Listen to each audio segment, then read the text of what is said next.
everyone, আজি আৰু এটা ভিডিও আজি এটা বিশেষ অনুষ্ঠান মানে মই যিখন বিদ্যালয়ৰ পৰা পাছ কৰিছিলো এখনত এটা বিশেষ অনুষ্ঠান হ'ব আমি এতিয়া মানে তাত গৈ আছো তাত গৈ কি হয় বস্তুখিনি মই পিছত লগাই দিম মই থুলমুলকে কৈ দিছো আৰু প্ৰত্যেক বছৰে মানে জুনে আমাৰ মোৰ বিদ্যালয়ৰ যুগনায়ক শংকৰদেৱ শিশু নিকেতন তাতে মোৰ মায়েও মানে তাতে চাকৰি কৰিছিল তো প্ৰত্যেক বছৰে মানে মাৰ সোঁৱৰণত পুৰস্কাৰ এটা দিম বুলি ভাবিছো জুনে মেট্ৰিকত চবতকে ভাল নম্বৰ পায় আৰু এই বছৰো মানে এজন ল'ৰা ডিস্টিংশন নম্বৰ লাভ কৰিছিল ভাৰ্গৱ জ্যোতি নাথ বুলি হে ভাইটিটোক মই আজি দুটামান পুৰস্কাৰ দিম আৰু এতিয়া আমি তাত গৈ আছো তাত গৈ হয়তো মই ক্লাছ 10 ৰ ষ্টুডেন্ট সকলৰ লগত অলপমান কথা বতৰা পাতিম আৰু আমাৰ পুৰস্কাৰ অনুষ্ঠানটো মই তাতে ৰাখিম আৰু মোৰ লগত বাইদেউ গৈছে পুৰস্কাৰ মানে এটা বঁটা আৰু এটা নগদ এটা আৰ্থিক সাহায্য তাৰ উপৰি কিছুমান হেনেকুৱা আৰু কিতাপৰ লগত জড়িত বস্তু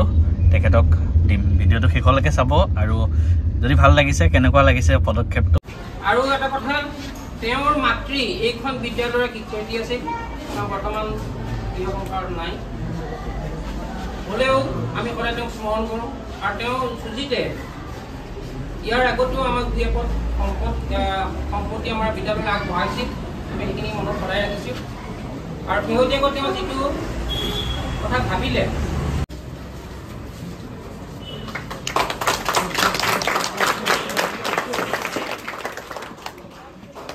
ইয়াৰ পিছতে মই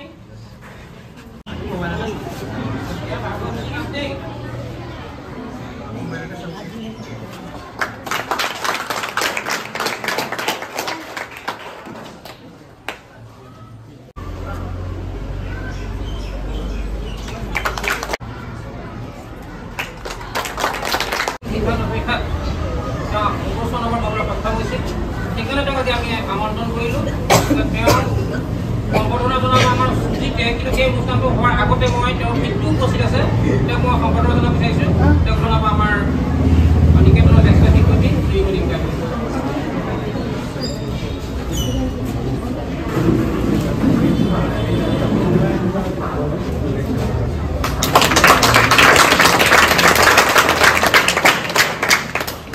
ইয়াৰ পিছত মই আজি এই কামখিনি বা কাৰ্যসূচীখিনি আগুৱাই নিবৰ কাৰণে আমাৰ মৰমৰ ছাত্ৰ ছাত্ৰীক মই তেওঁক অনুৰোধ জনাইছোঁ সেইখিনি তেওঁ মনৰ ভাৱ ব্যক্ত কৰি অকণমান কিবা ক'বলগীয়া সেইখিনি কওক আৰু তেওঁ আজি উদ্দেশ্যলৈ আজি আহিছিলে সেইটো কাৰ্যসূচীও সম্পূৰ্ণ নকৰক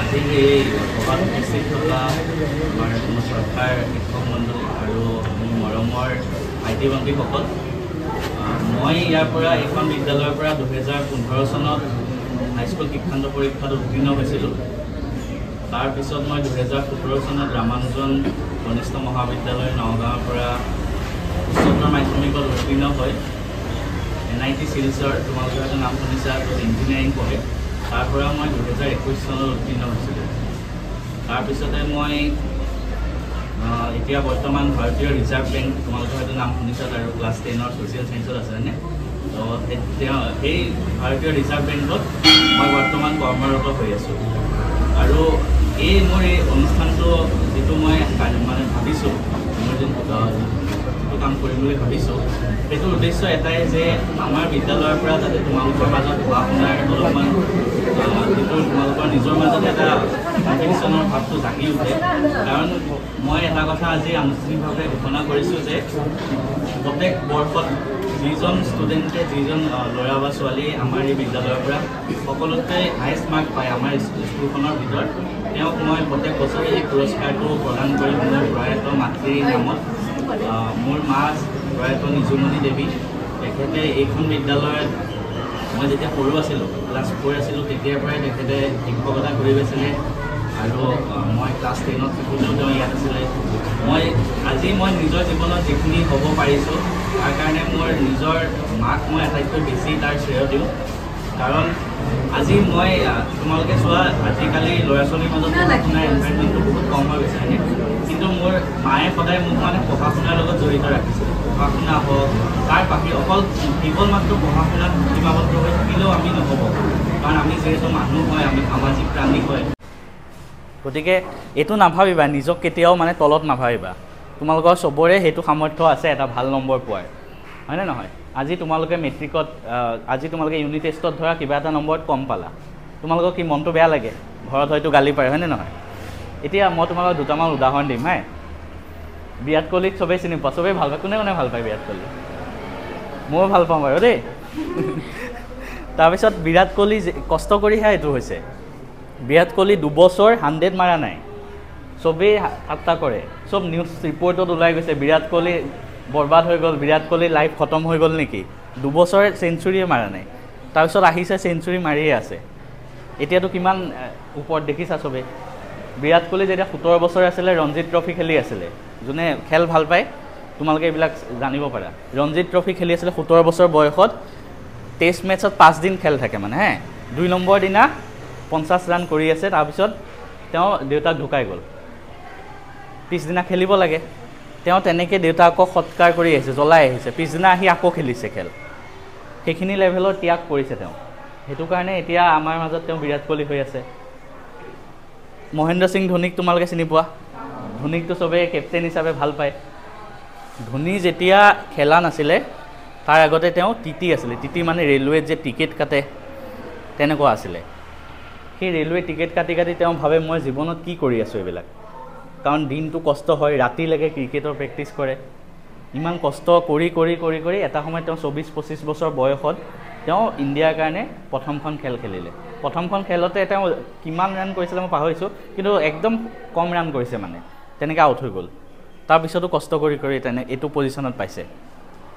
গতিকে এইটো নাভাবিবা যে জীৱনত কিবা এটা পৰীক্ষাত বিফল হ'লোঁ মানে আমি চব শেষ। ক্লাছ 9ত তোমালোকে বহুত কম নম্বৰ পাই পাছ কৰিছা, হয়নে নহয়? কিছুমানে তেতিয়া সেই নম্বৰটো যদি এতিয়া ভাবি আছা সেইটো নম্বৰ এতিয়াও পাম, তেনেকুৱা নহয়। এতিয়া তোমালোকে তাতকৈ ভাল ৰিজাল্টো কৰিব পাৰা। মই এটা উদাহৰণ দিছোঁ। মই জীৱনত মই মানে এজন ষ্টুডেণ্টকে মই মানে টিউশ্যন কৰিছিলোঁ, ঘৰত গৈ এজনকে কৰিছিলোঁ। ছোৱালী এজনী আছিলে, এই আমাৰ এই কাৱৈমাৰী ছাইডৰ অংকিতা বুলি আছিলে। তাই 9ৰ পৰা 10লৈ পাওঁতে এডভান্সত 40 কিমান পাইছে। মই এডভান্স পঢ়ালোঁ। তাৰপিছত মাক দেউতাকে ভয় কৰে এই এডভান্সত কি হ'ব। তাৰপিছত এডভান্সত মই গোটেই বছৰটোত তেওঁক কৈছোঁ যে তুমি ভালকৈ পঢ়া, এটা ভাল ৰিজাল্ট তুমি নিশ্চয় কৰিব পাৰিবা। মোক গোটেইখিনি বস্তু পঢ়াই দিছোঁ, অকল মেইন বুকখন পঢ়াইছোঁ। এডভান্স যাৰ যাৰ আছে অকল এটা কথা কৈছোঁ, মেইন বুকখন। তাৰপিছত তেওঁ মেট্ৰিকত কিমান পালে কোৱাচোন? এডভান্সত কোনোবাই অনুমান কৰাচোন? 100 পাইছে এডভান্সত। 9ৰ পৰা 10লৈ পাওঁতে 40 পাইছিলে। 95% পাইছে মেট্ৰিকত, এডভান্সত 100 পাইছে। সেই ছোৱালীজনী এডভান্সত ইমান টান পায়, কান্দি থাকে, এডভান্স নোৱাৰিম, এডভান্সৰ কাৰণে মই ফেইল কৰি যাম নেকি মেট্ৰিকত। গতিকে তোমালোকে কিয় নোৱাৰিবা? তোমালোকৰ নিচিনা মানুহেতো পাইছে, হয়নে নহয়?